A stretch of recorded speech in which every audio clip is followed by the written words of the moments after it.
예, 오늘 우리가 너무 잘 아는 책입니다.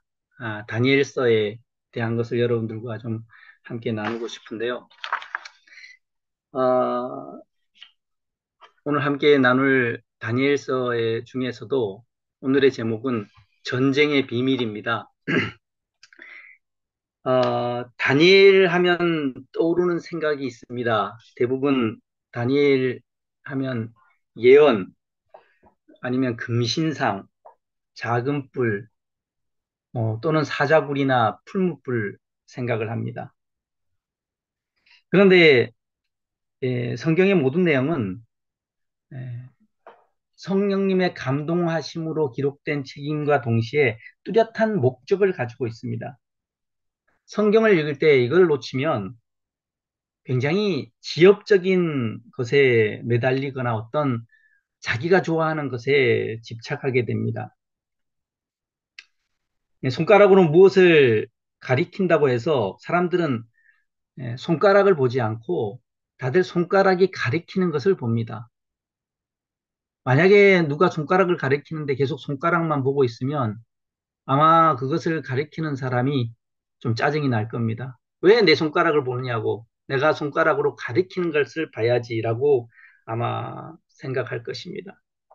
마찬가지입니다. 우리가 성경을 읽을 때 다니엘서 하면 자꾸 다니엘을 생각합니다. 다니엘이 총리가 되었어. 다니엘이 이런 일을 했어. 다니엘이 채식을 했어.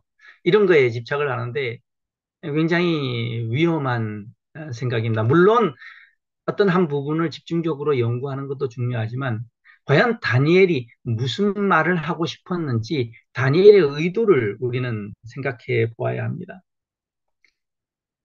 그래서 비록 다니엘서가 굉장히 드라마틱한 이야기가 많이 나오고 예언에 관한 정말 큰 비밀이 숨어 있지만 다니엘서 전체의 주제는 아주 간단합니다.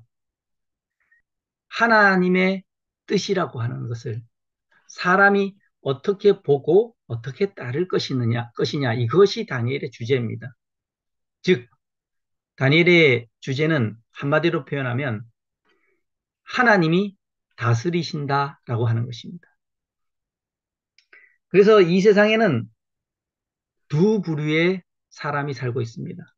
모든 사람은 오늘 하루를 살아갈 때 딱 두 종류의 사람으로 살도록 되어 있습니다.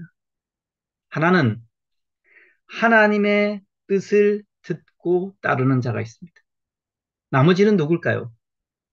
하나님의 뜻을 듣고 따르는 것을 내가 오늘 결심하고 오늘 선택하지 않으면 모든 인간은 그 하루를 사람의 뜻을 듣고 사람의 뜻을 따르게 되어 있습니다. 그렇다면 하나님의 뜻은 어디에 있을까요? 하나님의 말씀과 명령을 직접 듣는 사람이 있는가요?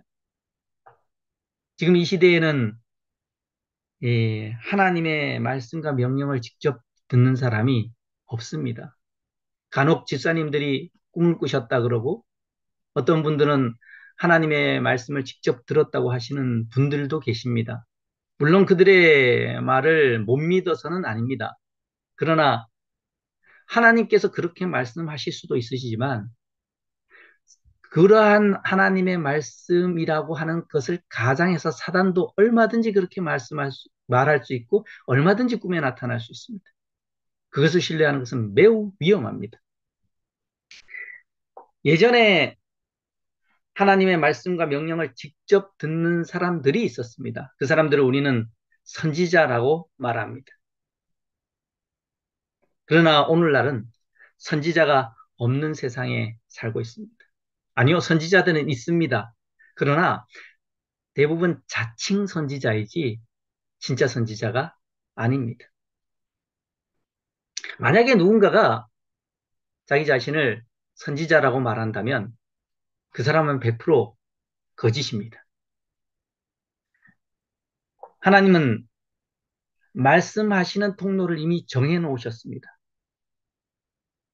하나님께서 무엇을 가지고 말씀하실까요? 바로 한 가지는 하나님의 말씀이니 성경입니다. 또 한 가지는 무엇일까요? 대자연입니다. 그리고 마지막으로 사람의 양심을 통해 말씀하십니다. 이렇게 하나님께서는 대자연과 양심을 통해서 하나님께서 말씀하시지만 이것은 분명하지가 않습니다. 잘못 알아들을 경우도 너무나 많습니다. 그래서 대자연과 양심을 통해서 말씀하시는 하나님의 음성을 반드시 성경에 비교해 보셔야 됩니다. 그래서 오늘날 이 세상의 종류를 두 부류로 나눈다 그랬죠. 하나님의 뜻을 듣고 따르는 사람과 사람의 뜻을 듣고 따르는 사람. 이것을 좀 더 실제적으로 우리에게 적용해서 말씀을 드리면 하나님의 뜻을 찾는 사람은 무엇을 통해 찾을까요? 반드시 성경과 기도로 하나님의 뜻을 찾는 것입니다. 개인적인 기도와 개인적인 말씀 묵상을 통해 깊은 은혜를 경험하지 못하면 하나님의 뜻을 알 수 있는 방법은 굉장히 희박해지고 희미해집니다. 만약에 개인적으로 깊은 개인 기도와 말씀 묵상을 하지 않는다면 그 사람은 반드시 그날 하루를 사람의 생각과 자기 생각의 기준으로 살 수밖에 없습니다. 그런 의미에서 오늘 우리가 다니엘서 1장을 함께 좀 생각해 보려고 하는데요. 다니엘서 1장은 제가 요즘 성경을 읽는 방법은 이 드라마 성경이라는 것으로 성경을 읽고 있습니다. 여러분들도 좀 권해드리고 싶습니다. 굉장히 많은 성우들과 배우들이 이 성경에 있는 것을 굉장히 드라마 형태로 해서 꼭 라디오 드라마를 듣는 것처럼 그렇게 성경을 읽어주는, 성경의 내용을 그대로 읽어주는 겁니다. 뭐 다른 걸 첨가하지 않고. 그래서 드라마 성경을 좀 여러분들에게 들려드리고 싶은데요. 예, 함께 다니엘서 1장을 들어보았습니다. 1장 21절까지 내용 중에서 여러분에게 가장 귀에 잘 들어온 단어나 이야기는 무엇인가요? 우리는 아마 설교를 통해서 제일 많이 들었던 주제가 채식이라는 단어이거나 아니면 10배, 10배나 더 많이 받았더라. 이런 단어들을 많이 들었을 것입니다. 그러나 이러한 단어들은 지역적인 겁니다. 실제로 채식을 해서 구원 얻는 것 아니고 지혜가 남들보다 채식한다고 지혜가 남들보다 10배나 나아지는 것 아닙니다. 그러면 다니엘이 여기서 채식을 말하고 싶어 할까요? 지혜가 자기가 10배나 많았던 걸 얘기하고 싶을까요? 아닙니다. 다니엘이 이야기하고 싶은 것은 완전히 다른 이야기입니다. 다니엘은 1장 1절과 2절을 통해서 본인이 하고 싶은 이야기가 무엇인지를 아주 분명하게 소개해 주고 있습니다. 다니엘서 1장 1절에는 바벨론 왕 느부갓네살이 예루살렘 성을 에워쌌다고 하는 이야기가 나옵니다. 이것은 인간적인 관점에서 본 역사입니다. 그런데 그 역사를 1장 2절에서 완전히 바꿉니다. 어떻게 바꿉니까? 비록 느부갓네살이 예루살렘을 점령했지만 그러나 주께서라는 단어로 모든 역사를 바꿔버립니다. 분명히 세상적으로는 느부갓네살이 예루살렘을 점령했고 이 예루살렘 이스라엘을 이겼는데 그것을 느부갓네살이 한 것이 아니라 누가 했다고 바꿉니까? 주님께서 그렇게 하도록 하셨다라고 바꿉니다. 이것이 다니엘이 하고 싶은 이야기입니다. 주님께서 허락지 않으시면 인간에게 그 어떤 일도 일어나지 않습니다. 그래서 다니엘은 지금 그 당시의 역사의 주인공은 느부갓네살처럼 보이고 느부갓네살이 모든 권능을 다 쥐고 있는 것처럼 보이고 느부갓네살이 승리한 것처럼 보이지만 그러나 아니다. 느부갓네살을 주관하시는 분은 주님이시고 느부갓네살에게 그렇게 하도록 허락하신 분이 주님이시다고 하는 것을 분명히 밝혀두고 있는 것입니다. 오늘날 비극은 전쟁입니다. 지금 이스라엘과 하마스는 아주 무서운 전쟁을 하고 있습니다. 또 다른 곳에서 전쟁을 또 하고 있죠? 예, 러시아와 우크라이나 전쟁입니다. 우리나라도 전쟁이 있었습니다. 1950년 6월 25일부터 1953년 7월 27일까지 3년이라는 기간 동안 아주 참혹한 전쟁을 겪었습니다. 물론 저는 겪지 않았지만 저희 아버지 세대, 저희 부모님 세대는 다 이 전쟁을 겪었습니다. 그런데 저희가 오늘 우크라이나를 생각하거나 아니면 이스라엘과 하마스 전쟁을 생각하는 것은 어쩌면 우리 한국에서 전쟁이 있을 때 외국에서 우리를 바라보는 것도 그렇게 바라보지 않았을까요? 자기네들 전쟁이 아닌 것이죠. 예루살렘에 전쟁이 있었습니다. 바벨론이 침략해서 BC 605년에 예루살렘을 점령했습니다. 그리고 사람들을 포로로 끌고 갔습니다.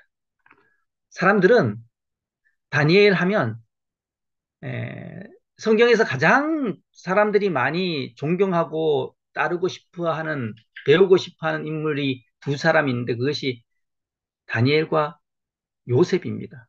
왜 그럴까요? 총리가 되었으니까. 그건 바로 세상적인 관점에서 성경을 읽으면 그렇게 볼 수 있습니다. 왜 굉장히 위험한 생각입니다. 성경에서 가장 불행했던, 인간적인 눈으로 가장 불행했던 두 사람을 꼽으라면 다니엘과 요셉입니다. 그것에 대해서 뭐 자세하게 설명을 드릴 수는 없지만 어쨌든 자기 나라에서 살지 못하고 남의 나라에서 살면서 비극적인 청춘을, 젊은 시절을 보냈던 두 사람입니다. 그 사람들의 아픔과 고통이 너무나 컸기 때문에 하나님이 그들에게 은혜를 더해 주셨던 것입니다. 그런데 사람들은 그들의 비극은 생각하지 아니하고 그들이 세상적으로 성공했던 것에만 초점을 맞춥니다. 이것은 성경을 잘못 읽는 것입니다. 다니엘은 왕족들과 함께 예루살렘에서 바벨론으로 붙잡혀 갑니다. 어떻게 붙잡혀 갔는지 역사를 살펴보면 아주 끔찍하게 끌려갑니다. 예루살렘에서 바벨론까지 거리가 얼마나 되는 줄 아십니까? 서울에서 이 중국의 북경까지 정도 되는 거리입니다. 그 먼 거리를 어떻게 끌려갔는 줄 아십니까? 당시에 포로를 끌고 갈 때는 쇠사슬에 묶어서 끌고 갑니다. 근데 쇠사슬에 묶으면 이 용변을 볼 수 없기 때문에 자유롭지가 않기 때문에 완전히 다 벗깁니다. 팬티도 안 입힙니다. 남자나 여자나 다 쇠사슬로 묶고 완전히 벗겨서 아무것도 걸치지 않는 채로 아무리 빨리 가도 석 달을 가야 됩니다. 보통 포로를 끌고 갈 경우 6개월 정도 걸린다고 합니다. 6개월을 그렇게 끔찍하고 비극적인 정말 인간으로 상상할 수 없는 그러한 고통을 겪고 끌려간 다니엘은 우리는 생각하지 않습니다. 그리고는 바벨론 왕궁에서 총리가 되었다는 이야기만 우리는 즐겨 하기를 원합니다.